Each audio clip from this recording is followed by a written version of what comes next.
Para este importante panel nos acompañan Lars Ebert, secretario general de Culture Action Europe, Andrea Caruso, gestora cultural, directora artística y exdirectora del Teatro Municipal de Sao Paulo, y Xiomara Suescum, directora del Centro Nacional de las Artes de Colombia. La moderación estará a cargo de José Luis Rivero, director artístico del Auditorio de Tenerife. Les damos la bienvenida y los invitamos a acompañarnos en el escenario.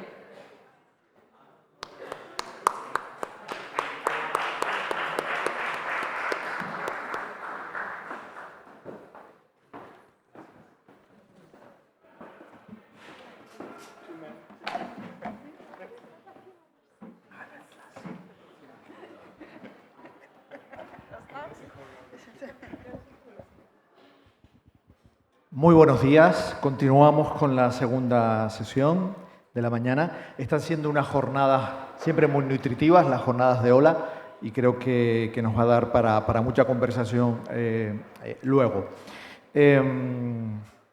Como han visto en el panel anterior, hemos hablado del rol de los líderes, del liderazgo, el papel que juegan los líderes y qué define estos líderes. Nosotros vamos a dar un paso un poco más allá en este segundo panel, en el que trataremos de incardinar no solo cómo ese rol se cumple, sino de qué manera se encarna en nuestras instituciones, de qué manera, cuál es el cómo hacer que este liderazgo sea realmente eficaz en nuestros modelos institucionales. Qué decisiones curatoriales tomamos, cuáles son nuestros sentidos de gobernanza sobre la institucionalidad, cómo compartimos el poder, etcétera, etcétera. El panel se llama, lo tengo aquí apuntado, Modelos Innovadores de Liderazgo y Curatoría. Y en realidad nos invita a pensar en la innovación, en ese concepto, que a mí me gustaría que no fuera un término abstracto, sino que realmente pudiéramos de alguna manera pensar no tampoco en un concepto de innovación como un cambio permanente. Creo que a veces estamos impelidos por encontrar nuevas formas como si las propias no funcionaran, y eso no es cierto, sino como una práctica situada en sus territorios, situada en sus instituciones, situada en su contexto, en su quehacer diario. Tenemos 3 instituciones diversas entre sí y creo que va a ser muy rico que nos puedan hablar de estos conceptos, de cómo revisamos las jerarquías dentro de nuestros espacios, cómo generamos nuevos procesos curatoriales o cómo a través de la curaduría de los programas podemos innovar y mostrar la visión de nuestra institución. Podemos también entender la innovación como un reconocimiento de los errores. Reconocer errores es muy innovador. Y podemos encontrar también esos factores que hacen que nuestro día a día sea un poco más fácil. Yo, por unir la pregunta que hacía Carmen Gloria, cuando preparamos este panel, fuimos citados por Paulina y por Florencia durante 20 minutos. Lo cierto es que ese panel se prolongó más de 1 hora. Eso sumo al glosario de términos que definen el liderazgo, sumo la pasión, que ya lo dijo Cecilia, y sumo el compromiso. Pero también sumo el hecho de que es necesario, para que esa pasión no nos arrolle, es necesario, y ese es uno de los miedos, Carmen Gloria, necesario cuidarnos. Cuidarse, cuidar y cuidarnos. Cuidar a nuestro entorno, cuidarse uno mismo, pero también cuidarnos entre todas y todos dentro de las instituciones y entre instituciones. Bien, aunque han sido presentados someramente, en realidad me gustaría desde ese concepto, en esa conversación previa en la que tuvimos, Lars, tú hablabas de cuestiones que nos están afectando ahora mismo en Europa, y quiero empezar desde la visión europea y luego venirnos con las 2 instituciones del territorio latinoamericano. Creo que va a ser más fructífero.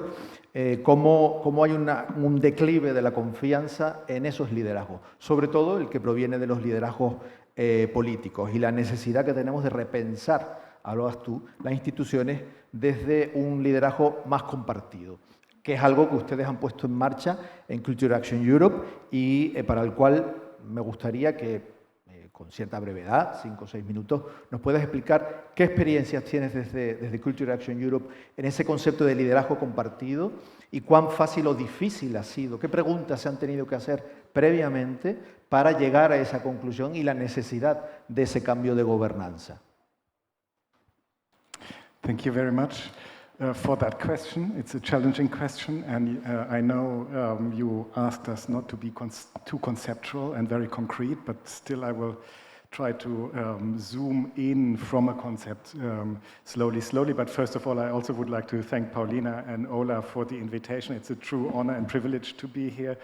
And to travel all the way from Europe to connect our conversations that we lead in the European Union and that you lead here. And I hope that it is the beginning of a longer term and sustained exchange. To your question, Jose, I think what we see in Europe, not only in Europe but beyond, is this a waning trust in leaders, political leaders. You've mentioned it, but also trust in institutions. Trust in expertises, trust in knowledge, trust in truth, and generally trust in the idea that somebody can solve the problems for us. And at the same time, we see that there's a lot of pressure on cultural institutions to help us solve problems. I mean, Michael has mentioned the health issue. There are big discussions also in Europe how cultural institutions can provide to health and well-being, but of course there are other problems, sustainability, greening, political polarization, declining democracies, you name it. There's a lot of attention on cultural institutions and what role they could play in facing these problems. So my question is then rather, what kind of leadership is possible at all in a society where people on the one hand distrust and on the other hand want to somehow participate in shaping the futures themselves? So for me, leadership is clearly, as was said before in previous panels, not about managing finances or people or buildings or whatever, but really creating a shared vision, a purpose. Purpose was a term that was mentioned earlier. But a vision, I would say, that everyone wants to contribute to. So if I look at leadership in that way, that changes everything, because the question then becomes, how will I be able to share power? Because it's about a power position, and giving away power is difficult, if not impossible. It needs to be taken. So how can I create environments in which within my organization and within my stakeholders, people are get the capacity to take power and the responsibility that comes with it. Very concretely, in Culture Action Europe, when I started as Secretary General in January 2023, we embarked in an almost year-long process where we talked first with all the team about their roles, but then also how we want to work together as a team. And one question was, if we as an organization are concerned externally to our political stakeholders, because we are an advocacy organization, but also within our network about cultural democracy and how political regulations and support can support cultural democracy, we need to become more democratic internally ourselves, because otherwise we are not authentic, we are not convincing. And that discussion internally was interesting, because of course there were a lot of colleagues that would also like to maintain a status quo, and others got excited about change. After a year, we had a totally new team structure with new roles, but the basis of that structure was that we created a dual leadership where my colleague Nathalie Gjord-Gatze took on the role of General Director. I remained General Secretary, and we basically took on a shared leadership in that sense that we take all major decisions in consensus together. Of course, we have different responsibilities when it comes to management tasks, but all major decisions are taken together. And that is not always the fastest approach. It takes time. It requires a sort of constant conversation.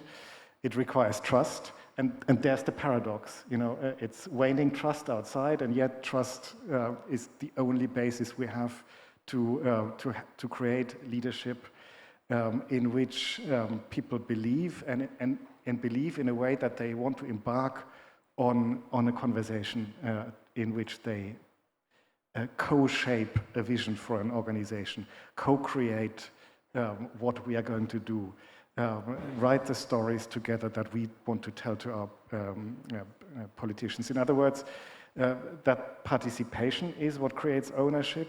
Ownership creates trust, and trust creates the condition for meaningful shared leadership. And that has gradually changed the way we work from the core of our team, but also how we relate to our board. Of course, we have a clear separation of governance and management, as was mentioned in the keynote. But to start a conversation in which both bodies talk together about vision, because vision is something that concerns everyone, and from there extend the conversation to our members, from there extend the conversation to political stakeholders, that has been a key game changer. And I think the principles that I would mention as key for all these processes are very simple: trust, transparency, accountability, equality, and equity. And I think equity, I mean, I could dive in on all of them, but I think equity is probably the most important one because we really looked at the ethics of care, that was a term that was coined by John Tronto, where we really look at the different types of members in our network, for instance, big networks like Opera Europa, individual organizations, Reina Sofia in Madrid, individual members, persons. They all have different agencies. They all need different support to take responsibility.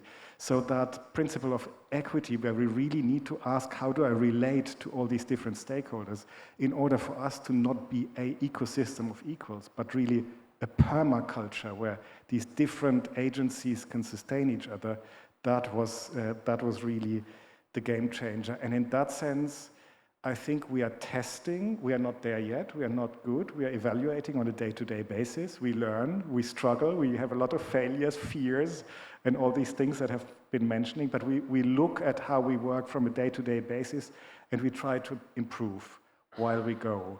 And I think importantly for us, it's also to see that we are part of a bigger movement, that of cultural democracy, where we really believe that other than democratizing culture, it's not about getting more people in, but about getting more people involved in co-creating what we do, in co-owning what we do, also in co-governing what we do, in co-deciding how funding is used. And that is a struggle where we see very few examples of organizations that have succeeded and very many that want to engage in it.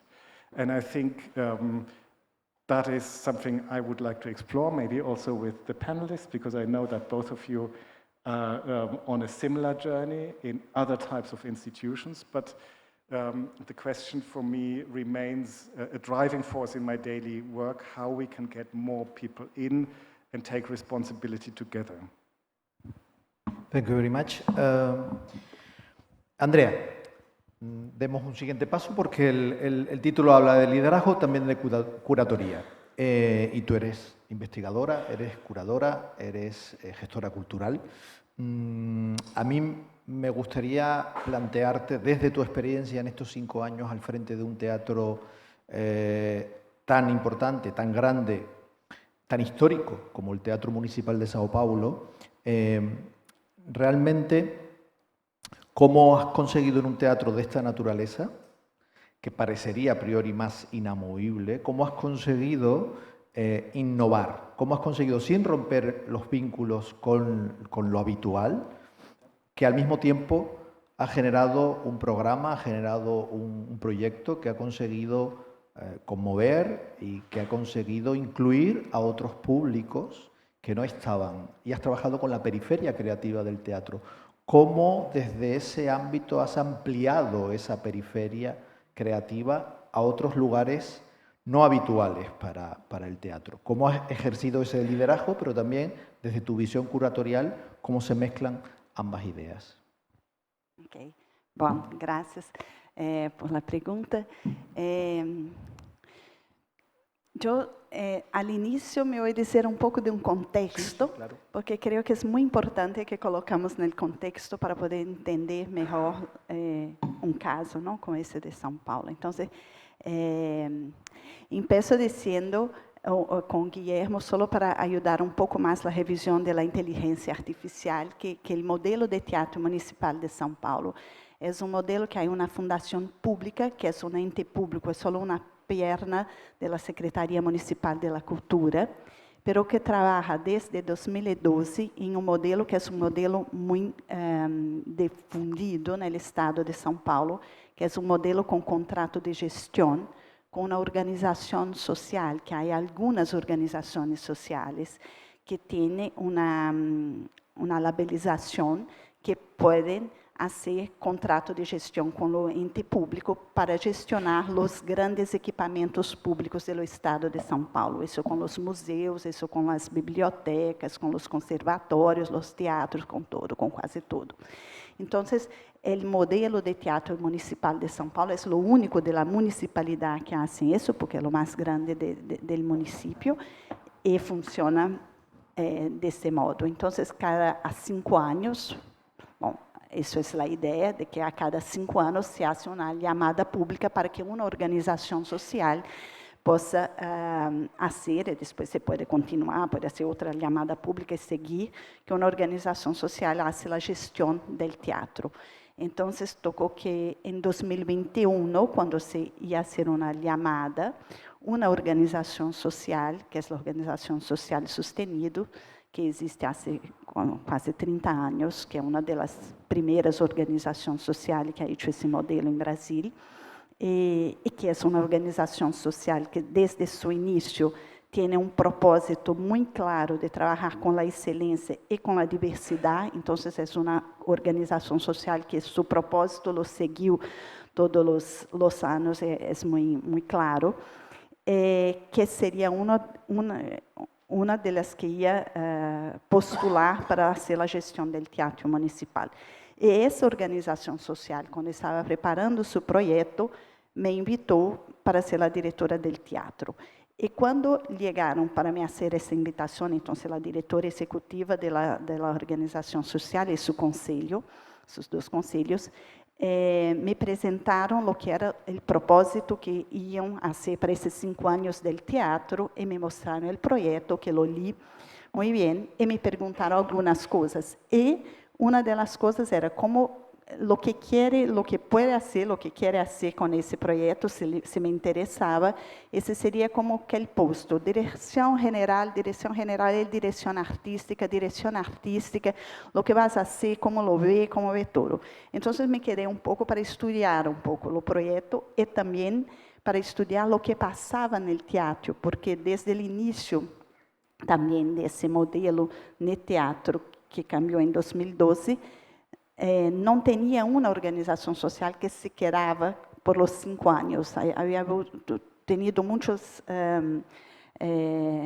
problemas com a concretização desse modelo no teatro, então se foi um período muito com muitos cambios. E mesmo antes disso, me fui estudar o que era a programação do teatro todo. E também o que seria para mim, que seria passar 5 anos nisso, que seria o meu interesse. E por que a organização social veio procurar a mim também, não? E isso porque já sabiam de projetos que eu tinha feito de festival, de curadoria, de todo. O meu modo de trabalhar sempre na curadoria se foi muito coletivo. Então, se me procuraram também por esse background, porque los interessava no propósito do projeto que tinha alguém que iria trabalhar nesse modo. Então, isso foi ao início, e comecei a pensar como poderia trabalhar. Mas tive uma sorte muito grande, que foi que isso era 2021, e 2022, então, no ano que íamos, não, 2021 estava saindo da pandemia, com uma programação com muitas restrições e tudo, mas 2022 tocava de ser o ano que era o centenário da Semana de Arte Moderna em Brasil, e também o bicentenário da independência do Brasil.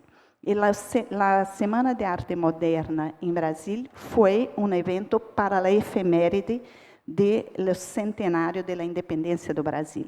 E foi um movimento muito importante nas artes brasileiras, porque foi um movimento de se questionar justamente o que era a arte própria de Brasil, onde estavam buscando o que era a musicalidade, a arte toda de Brasil. E esse evento sucedeu no Teatro Municipal de São Paulo. E como foi um evento muito importante para as artes, todos os olhos estavam muito no Teatro Municipal, no que iríamos fazer em ano 2022. E também sucedeu que, como foi, havia os questionamentos, então, em 2021, claro, já estavam todos refletindo o que era o centenário da Semana de Arte Moderna. Um dos pontos chaves era que, 200 anos antes, como foi a independência do Brasil, todos os questionamentos pós-coloniais e de tudo, depois, no centenário, que foi esse movimento disruptivo, mas, ao mesmo tempo, o que faltou, o que passou para esses outros 100 anos. Então, era um momento de reflexão de 2 períodos de 100 anos.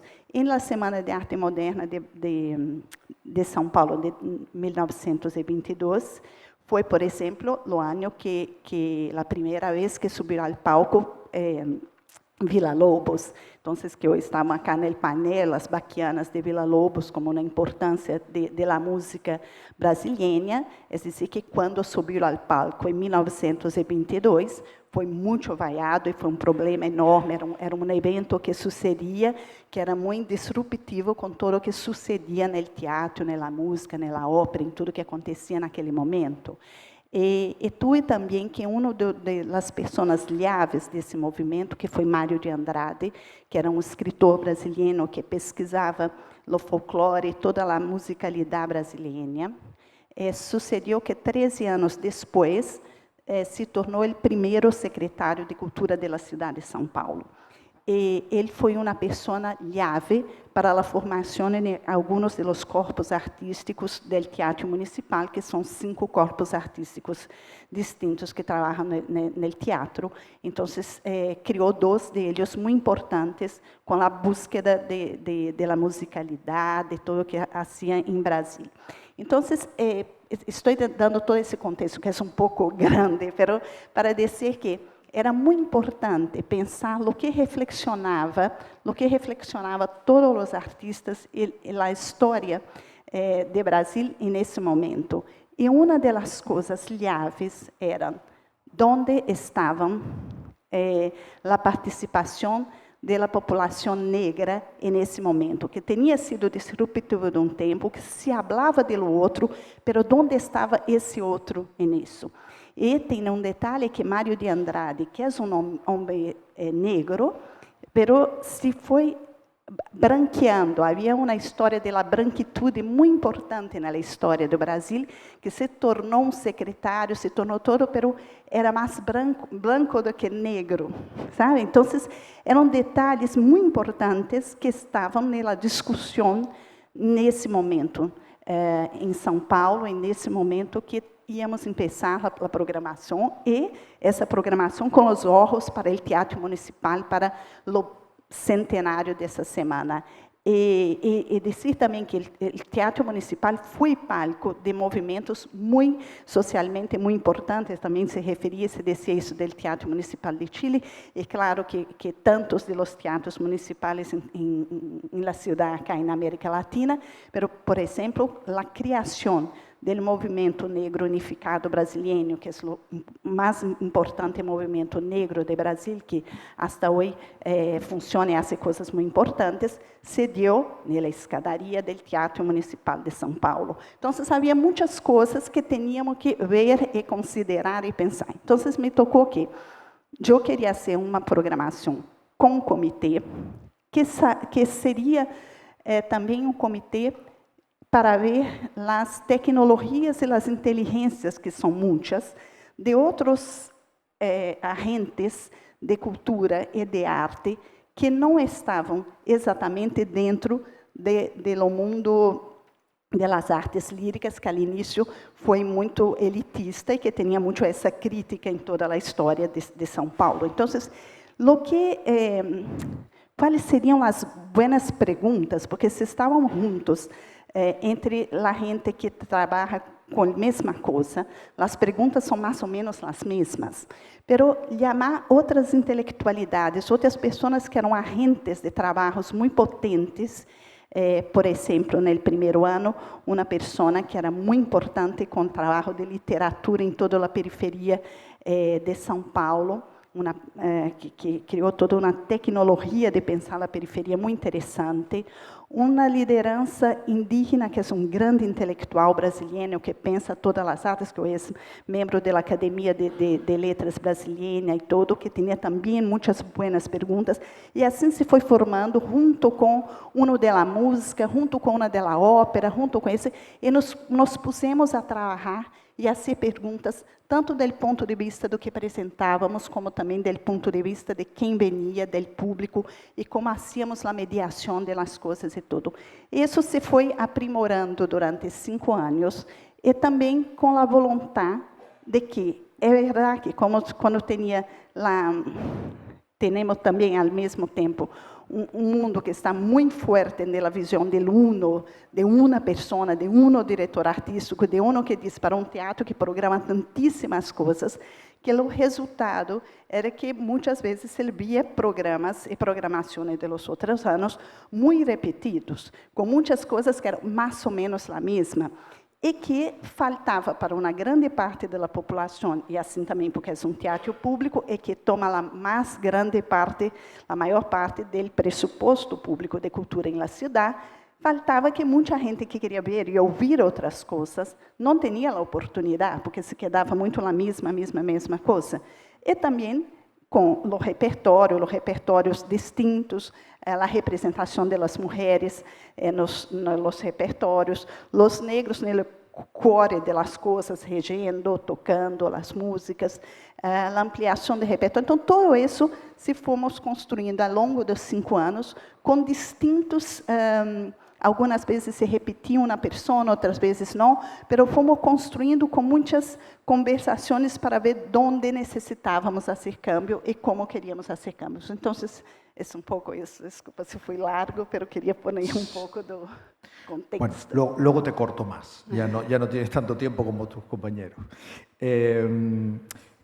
Por contra, Xiomara, lideras y estás al frente de una institución muy joven, recién creada prácticamente, que es el Centro Nacional de las Artes de la Zapata Olivella. En la charla previa hay una cuestión que quedó implícita en la información que recibimos del centro, que yo copié porque me pareció interesante, que es una idea central, que es empoderar a las audiencias y a la ciudadanía para que puedan defender la cultura y los derechos culturales, especialmente en contextos políticos difíciles o inestables, como los que tenemos, evidentemente, hoy en día. ¿Cómo desde una institución que arranca en este sentido, es decir, la gran diferencia con una institución histórica como puede ser el Sao Paulo, y tú arrancando en este proceso, qué prácticas concretas son las que permiten esos modelos de gobernanza y cómo transforman la visión de un teatro en un equipo nuevo, joven, que empieza con ánimo y fuerza? Bueno, muchas gracias. Buenos días, buenas tardes ya. Nosotros tenemos y hemos tenido un gran reto como Centro Nacional de las Artes de Elías Zapata Olivella, que es como se llama este Centro Cultural Público Nacional de Colombia, que es nuevo en su inauguración, tomó su construcción aproximadamente 15, 20 años, desde la idea inicial hasta su ejecución total y su inauguración, apertura. La apertura de la infraestructura completa que nace realmente como la ampliación del Teatro Colón, y ese es el reto que voy a mencionar porque la tarea fue recibir una infraestructura que se va a abrir como un gran complejo escénico de artes vivas, pero por supuesto heredando la historia del emblemático Teatro Colón de 130 años, con su ampliación, que ya no es solo una ampliación como nació la idea, sino un centro cultural con nuevas salas y con un propósito, hablando de eso durante la mañana, que había que construirle y soñarlo en colectivo para entender cuál era la visión de esto nuevo que ahí sí estaban haciendo, pero que tenía que asumir también la responsabilidad de transitar el teatro patrimonial, sus prácticas, su historia completa hacia este nuevo Centro Nacional de las Artes. Y hoy el complejo es todo eso, ¿no? El Teatro Colón, la sala Delia Zapata para 500 personas, la sala Fanny Mickey, que es una black box para 200 o 400 personas con o sin silletería, la sala Teresita Gómez, que es una sala sinfónica donde ensaya todos los días, porque además en nuestra infraestructura reside la Orquesta Sinfónica Nacional de Colombia, el Coro Nacional de Colombia, y ensayan todos los días en esta sala Teresita, y por supuesto tienen programación también en la infraestructura. Y la plazoleta del Centro Nacional de las Artes, que en este gran complejo era un gran lobby cuando se construye, pero que nosotros hemos convertido en un escenario más al aire libre. Entonces, el primer gran reto en el modelo fue pensar, estamos recibiendo un gran teatro patrimonial, pero al ser este nuevo centro cultural un proyecto distinto, más amplio, pues tenemos que entender que es una oportunidad al recibirlo para repensar e imaginar otros futuros posibles del único teatro público nacional o el Centro Cultural Público Nacional que ahora tiene Colombia para las artes vivas y para el encuentro cultural. Entonces creo que el modelo nace de comprender el momento, el tiempo que nos correspondió, también de entender en qué estado, cuál es el diagnóstico de nuestro sector artes vivas, pero también de este tipo de infraestructuras culturales y públicas en un país como el nuestro, en una relación con qué públicos, con qué audiencias, con qué artistas, con qué gestores, con qué diversidad nos enfrentamos para proponerle al país un nuevo jugador en ese ecosistema que debe tener entonces un propósito también directamente proporcional a lo que representa y a lo que tiene a cargo, siendo precisamente, como decía, el único teatro público nacional de los colombianos. Entonces, en esa primera fase para repensar ese modelo, heredando el Teatro Colón, pero también con esta nueva gran infraestructura, pues un poco el diagnóstico tenía que ver con cuáles son las brechas de nuestro sector hoy, que no tiene nuestro sector hoy como en la música, en la danza, en la ópera, en el teatro, en las artes performativas, en las artes expandidas, en toda la relación con las tecnologías, que le propone una infraestructura y una tecnología escénica a ese sector, en qué momento, cómo este nuevo jugador en el ecosistema es plataforma para nuestro sector, para llevarlo a dónde en términos de creación, producción, circulación, internacionalización, intercambio cultural, aporte a la sociedad, impacto, y cómo están nuestros públicos, quién viene al teatro, quién no viene al teatro, quién no venía, y repensar también eso, no solamente toda la programación como aislada, sino la programación en función de su sociedad, sus comunidades, sus públicos. Creo que eso pues es la semilla de cómo pensar todo el proyecto, y también no es ajeno el liderazgo de uno en una construcción de un proyecto de este tipo, no debería ser, si bien uno representa a la institución como, por ejemplo, directivo, también es leerse uno en ese tiempo. Yo como líder no puedo ser incoherente tampoco en lo que yo creo que es la gestión cultural, yo como gestora cultural en mi país, qué rol tengo también, cuál es mi responsabilidad, y ser consistente con eso respecto a que yo, por ejemplo, soy una mujer gestora cultural que llegó a Bogotá de mi región, nunca antes había vivido en Bogotá, por lo tanto yo también cargo con otra visión de qué significa ser de región, ser artista de región, mover artistas desde la región, y también tener escenarios e infraestructuras culturales y teatros en la región, por ejemplo, que están muy distantes de muchas cosas que suceden en los centros capitales de un país. Y todo eso, ¿no? El diagnóstico del sector, la relación con la sociedad, el momento histórico y también el perfil de uno como gestor cultural, y en mi caso, fueron los factores claves para imaginar un proyecto en colectivo y entender si el Centro Nacional de las Artes se llama además nacional, ¿qué significa eso?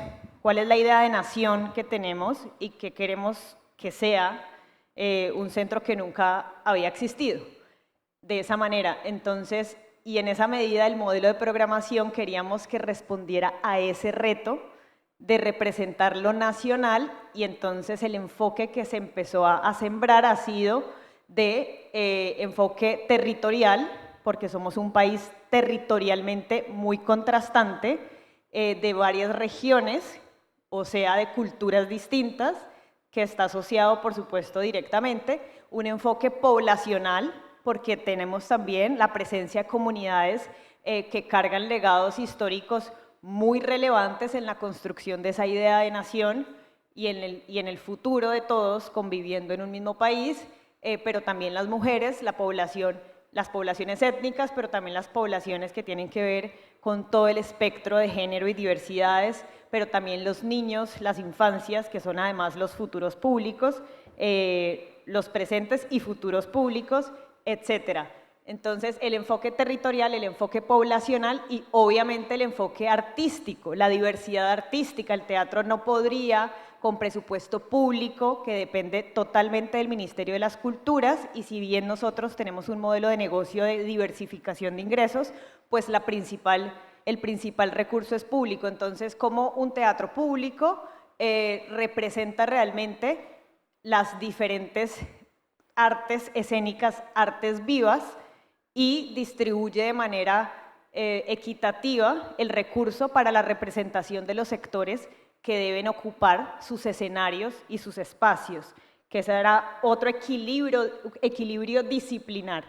Y en modelo de programación queríamos innovar o hacerlo distinto, más que innovar como desde el principio una idea, la idea sí era hacerlo distinto, para que ese modelo de programación responda de manera coherente al equilibrio territorial, poblacional, artístico, disciplinar y a las distintas visiones de país que pueden existir y coexistir desde las artes y desde el encuentro en un tipo de infraestructura como estas. Entonces, en esa medida, nuestro modelo, lo que nació pensándose en generar equilibrios para compartir el poder, para no concentrar el poder en un director o en un programador, con 5 escenarios que programar, y cómo descentralizar el poder, construyéndole al país una visión también de no solo hacer las cosas dentro de la infraestructura, sino empezar a reconocer cuáles eran los teatros públicos, los teatros pares, que también tienen vocación pública, o porque son públicos, o porque son patrimoniales, o porque son privados, pero le trabajan y su visión es sobre su comunidad.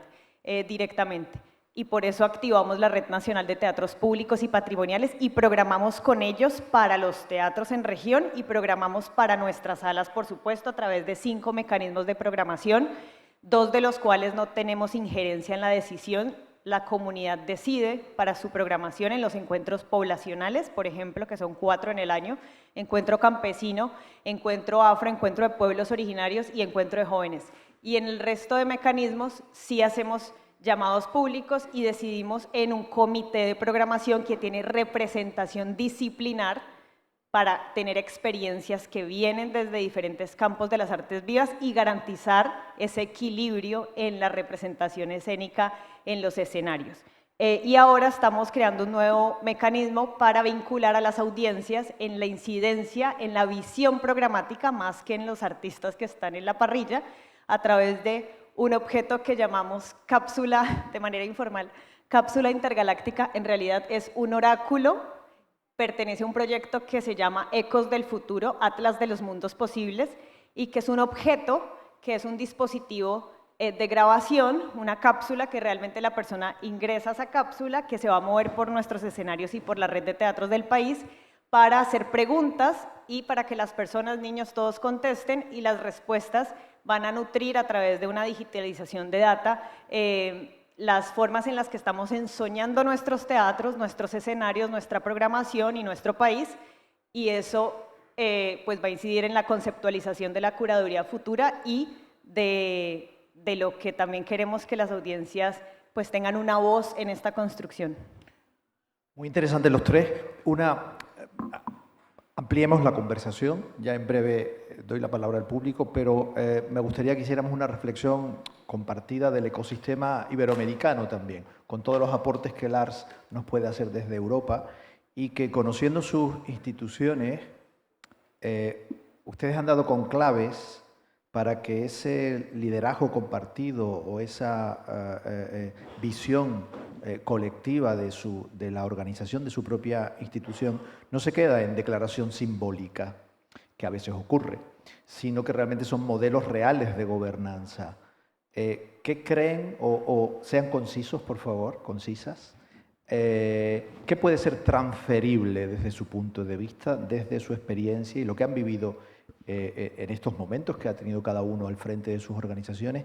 ¿Qué creen que puede ser transferible al resto de organizaciones del espacio iberoamericano?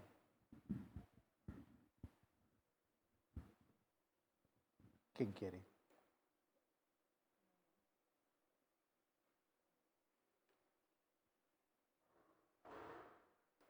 ¿Habla?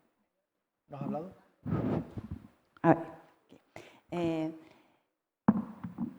Eu penso que volvemos à palavra generosidade que falamos acá no início, com as outras instituições acá, como uma rede como OLA, da América Latina, mas também com as outras. Eu creio que o intercâmbio de las ideias e dos propósitos é uma coisa muito importante que temos que fazer. E também a importância do teatro e da ópera, que acá mais especificamente falando da ópera, que sucede na sociedade, no tempo que estamos fazendo. O que sucede é que o encontro com o público é sempre no presente, por mais que esteja fazendo uma obra, não sei de que ano que seja, o encontro, o que se dá, como isso é a maravilha da arte viva, da arte da cena, é que sucede nesse intervalo entre o que está aqui e o que está na plateia. Isso é de verdade o mais potente dessa arte. Então, estamos sempre em uma búsqueda de algo que nos, a mim, eu como vejo as coisas como público ou como quem está produzindo algo, é a búsqueda de algo que nos move internamente, que a vezes te pode passar como anos sem ver uma coisa ou escutar uma música que te move desse modo, pero o momento que te move, que te hace, é tão grandioso que te vale anos vendo outras tantas coisas. Então, essa búsqueda é muito importante, pero que está conectada com o tempo com que está haciendo. Hoje creio que foi Michael que disse como que o tempo as mudanças que estamos vivendo nesse tempo estão indo em uma velocidade exponencial, é verdade. Então, parar e ter o tempo de reflexionar pouco da função do que hacemos, a função da arte, a função da ópera, o que seja, nesse momento de tanta velocidade de cambio, é para mim que é o mais importante, porque é um momento muito especial esse que temos que fazer um encontro dentro de uma sala que estão todos juntos, compartilhando algo que se passa em vivo. Então, nesses tempos que estamos com tanta tela, com tanta coisa, que também algumas bases nossas estão cambiando de modo muito veloz, e creio que Lars falava pouco disso também quando falava do propósito da instituição, é decir, onde que podemos atuar e como atuamos. Al final, qual é o rolo de arte, não? E só para terminar, que sei que tenho que ser conciso, mas é que estive pensando esse dia quando li a encíclica do Papa Leão, essa nova encíclica, que foi uma resposta a Peter Thiel, não? Que com toda a coisa da tecnologia, da inteligência artificial, que ha hecho referência a uma encíclica da Revolução Industrial. Então, se foi lejos para ser um tempo largo de uma encíclica a outra. O Papa, como esse referencial grande que é quando está tocando nesse assunto, claro, por a pareia do anticristo e de tudo isso, é um assunto que está acá e que toca a todos nós outros, e que toca a sociedade, que toca a todo. E o tempo que temos nós de venir a uma sala de teatro, de passar o tempo escutando algo, fazendo algo e lo fazendo, é cada dia mais precioso no mundo. É cada dia mais importante. Por isso criamos muito, criamos pela saúde também mental, mas também pela possibilidade que temos nós outros, e nesse momento que estamos com um mundo de muita de muito extremismo de lado a de outro, onde é que nos encontramos pouco de mais diverso, e qual é a relação que temos com o outro? O que queremos com o outro? Eliminar o outro ou conviver com o outro? É que são coisas que parecem muito básicas de lo que foi, lo que construímos nós outros com as instituições e com tudo, mas que nesse momento estão em questão.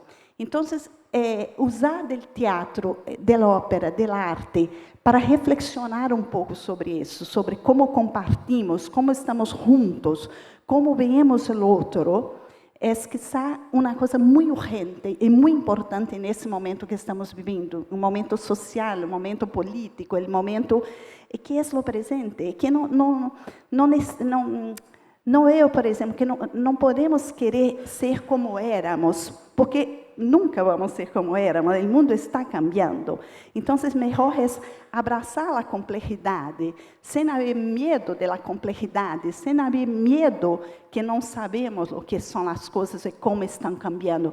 Mas o melhor é vê-la e tentar, de algum modo, atuar para que tenhamos o que é mais humano nosso, que hacemos quando apresentamos uma obra, quando compartimos de coisa, lo podemos resgatar de modo mais especial. Eu creio que isso é o mais importante a compartilhar. Ok. ¿Alguna intervención mínima? Y si no, doy paso al público. ¿Querías decir algo? ¿Seguro? Si no, sigo preguntando luego. Bueno, queda abierto para que, no sé si hay preguntas desde el público, si no, seguimos en la conversación.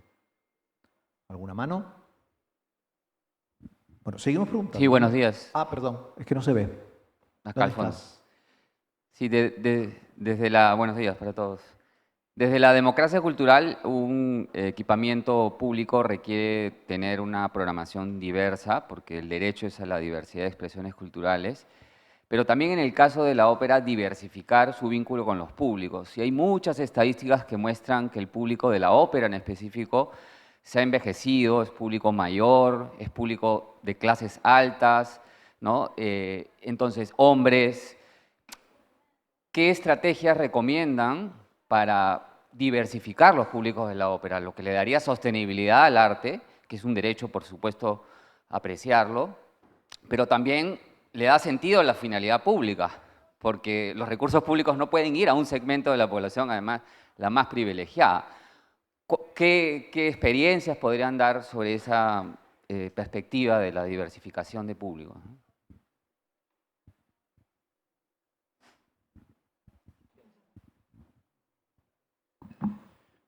Yes, I think for this question, I'm the least capable of answering, and still I do it, because I'm not from the opera world, so forgive me my ignorance, but I think maybe there are generic principles at play here, where I would say audience development is one thing and participation is another thing. Despite the fact that we need to program high quality, maybe, if you wish, top-down, curated artworks that attract whoever they attract, there's another aspect, which is to have the communities in which our organizations are embedded participate in what we do, not only as audiences, but also as authors of the program, as co-governors of the institutions, and so on. And that is not something that we can just decide to do. That is something that requires really a sort of soul-searching in the organization, how that works for us. So that paradigm of cultural democracy, where we kind of institutionalize our institutions, is something where in Europe, I could mention you maybe 5 institutions that have done that successfully all across the European Union, and I mean another 50 that are struggling with it, and another 500 that are thinking of it. But it's really something that you as an organization need to embark in a conversation with your team, with your board, but also with the communities that you actually want to see in your audience, and maybe that you also want to give a say about what's on stage and how it is on stage and what their role is in it. And I think that's a long, maybe a painful, but in the end rewarding and mainly joyful process, and I keep it to that. Yo diría que, bueno, el Centro Nacional de las Artes todavía no tiene un repertorio de ópera absolutamente recurrente, pero con las óperas en las que hemos apostado a la creación o producción propia o coproducción o invitación, pasan dos cosas en paralelo que yo creo que impactan en esto, de la atracción de audiencias y llegar a nuevos públicos, por ejemplo, para géneros como estos, y es si el teatro se percibe, y ya no es la brecha simbólica de pertenecer a ese teatro, se reduce, el público ya asiste a ese teatro, hay un público que ya se siente parte de la casa, que es como nosotros le llamamos al Centro Nacional, la Casa Grande de las Artes Vivas y del Encuentro Cultural. Si las personas y las comunidades ya se sienten parte de la casa, hay menos probabilidades de que se sientan excluidos para ciertos géneros, por ejemplo la ópera. Ahora, también es cierto que curatorialmente, en las óperas en las que hemos trabajado, son óperas contemporáneas, son óperas distintas, incluso algunas en formatos no convencionales o que rompen los esquemas. Por ejemplo, el año pasado tuvimos Sonancy, la ópera lituana, que nos implicó levantar toda la platea del Teatro Colón y llenarla de arena. Son otras maneras de aproximarse que llaman nuevos públicos porque son distintas experiencias. Eso no quiere decir que la ópera tradicional entonces no pueda seguir sucediendo en la recurrencia, pero hay maneras distintas y complementarias que tendrían que implementarse para que los públicos, sobre todo, además de la brecha económica, que también es real porque es material, o sea que sí hay que reducirla para atraer diferentes públicos o encontrar otras maneras de generar acceso, y la brecha simbólica, que es la más compleja a veces. Incluso cuando ya retiras la brecha económica no se garantiza el acceso, tiene que ver con otras cosas, y entonces allí el reto sí es cómo el teatro es más allá de eso, de ese repertorio, para que nos apropiemos de nuestro espacio público, que debería suceder, y por otro lado también qué repertorio y qué curaduría estoy haciendo y qué estrategia de mediación sobre el repertorio estoy haciendo para que podamos llegar a nuevas generaciones y a nuevos públicos y sostener esa audiencia en el tiempo. Sí. La misma pregunta ha dado pie a 3 respuestas. La misma pregunta para 3 respuestas. Sí. Ha sido interesante. Sí, pero é que penso que há duas coisas. Não há nem a ópera nem o público. Há as óperas e os públicos. São muitas as óperas e o modo que pode ser ópera, e são muitos os públicos também. Então, isso penso que é muito importante que tenhamos em mente, que de todo el modo que curamos lo que está en el palco, curamos también quien está en la platea, y tenemos que pensar como cosas muy distintas, de distintos públicos, distintas óperas también. Yo, como soy un moderador muy moderado, sí me gustaría aportar que quizás desde lo público también tenemos que encontrar una nueva cultura de la evaluación, en la que aprendizaje, formación, procesos, participación también pasen a formar, no solo las cifras específicas, pasen a formar parte de la evaluación general que hagamos de nuestras instituciones culturales. ¿Más preguntas? Nos quedan 3 minutitos. Bueno, 2 por este. ¿Alguna otra pregunta? Es que no se ve desde acá. Ok, bueno, pues si no, hagamos caso a que tenemos que sacarnos fotos. Entonces, los 2 minutos para la foto. Muchísimas gracias. Thank you very much. Obrigado. Muchas gracias, Xiomara. Continuamos con la sesión.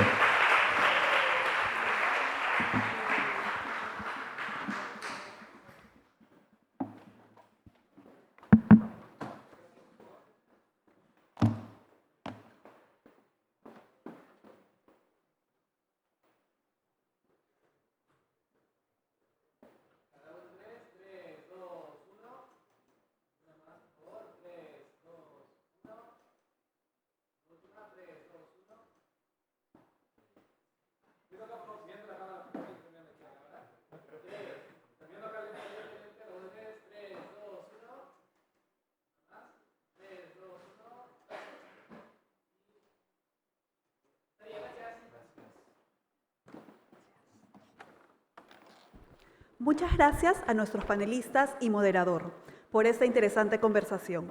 Agradecemos también su participación que contribuye a enriquecer este espacio de diálogo, así como a quienes se conectan con nosotros a través de la transmisión vía streaming.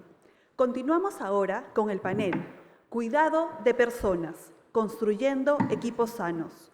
Nos acompañan Lucas Yepes, miembro del directorio del Teatro Metropolitano de Medellín y responsable de empresas con fama, y Yalile Cardona, directora de programación del Teatro Mayor Julio Mario Santo Domingo de Colombia. Les damos la bienvenida y los invitamos a acompañarnos en el escenario.